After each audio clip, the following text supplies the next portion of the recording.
Are you looking to share music into Zoom and you're just kind of curious what kind of music you should be using? Now, I'm not about to talk to you about genre or, pop versus rock versus hip hop versus jazz. I'm going to talk more about copyright music and using copyright music in Zoom versus royalty free so that you know that you're making the right music decision for your next virtual event. Before we jump into it, I do want to remind you to like, subscribe, turn on that little notification bell so you get notified every single Monday when I drop new videos. If you love free content, I do encourage you to give the Better Events podcast a listen. It is a podcast that I co-host with fellow event pro Mary Davidson of EP Events. We drop new episodes every single Wednesday, sharing everything from how to build or run a show to why we love virtual events. And we have guests on who share their expertise. Like we have a recent episode about lawyers and the legal resources you need for your business. So it's definitely worth a listen if you are looking to learn and grow as an event professional. Without further ado, let's get into my discussion about music in Zoom.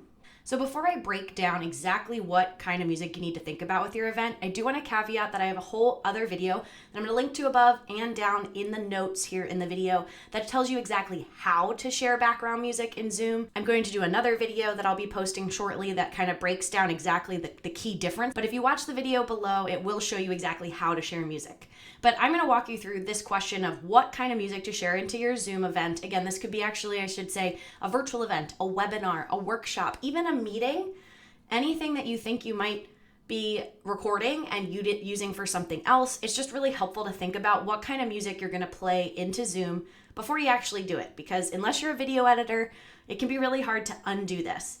So if you're going to play music at your next workshop, webinar, meeting, you do need to think about copyright music. So playing a popular song like Sweet Caroline might be fun to hype up your crowd before your event starts, but unfortunately you have to think about copyright music if you are ever going to post your video onto YouTube or some other social media platforms. I know like Facebook will also do the same thing, but the issue is that YouTube has a filter on that is to filter out people illegally using copyrighted music.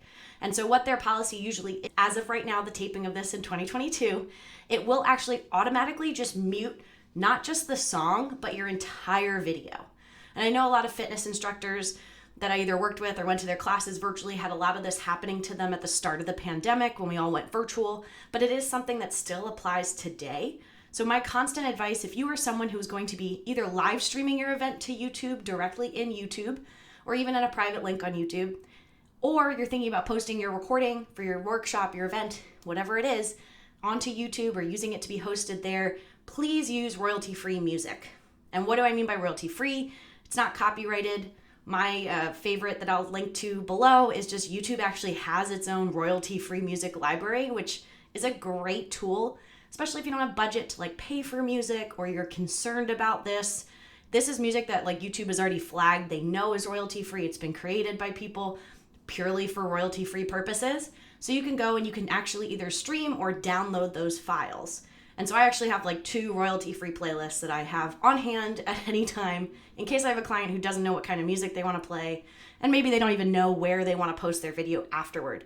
But I will always urge clients to go with the royalty-free route, especially if you don't know what your event's going to be used for. Now, there's always 2 sides to every story. So on the other side, a reason why you would use copyrighted music, I had a virtual event that was in Zoom. They were recording it, but it was just for internal purposes. They weren't going to share the recording out anywhere, and they really wanted to get the crowd going and pumped up. It was like an award show. So they played nothing but copyrighted music because the goal of their event was to have folks feeling celebrated and dancing in their seats and having a good time. And so to them, that was worth not knowing they couldn't post it on YouTube without doing extensive video editing on their end. So that was the right fit for them. That might not be the right fit for your event, but it's just something to think about because I have seen it happen every so often that people forget and they get something that, flags them. I did have a virtual event that we live streamed to YouTube and we played music that was from, I want to say the 1920s, 1930s, but essentially it fell outside of those copyright laws. So essentially it was copyrighted, but because so much time had passed, it was no longer copyrighted. And that was fine for us, but it did get flagged by YouTube, flagged, but not actually muted. It just meant that the client on their YouTube account couldn't make money off the ads or anything if that ended up being one of their goals. So YouTube has pretty strict filters, and if you just don't want to piss them off at all, I would encourage you to not use copyright music in your next Zoom event if you're going to YouTube.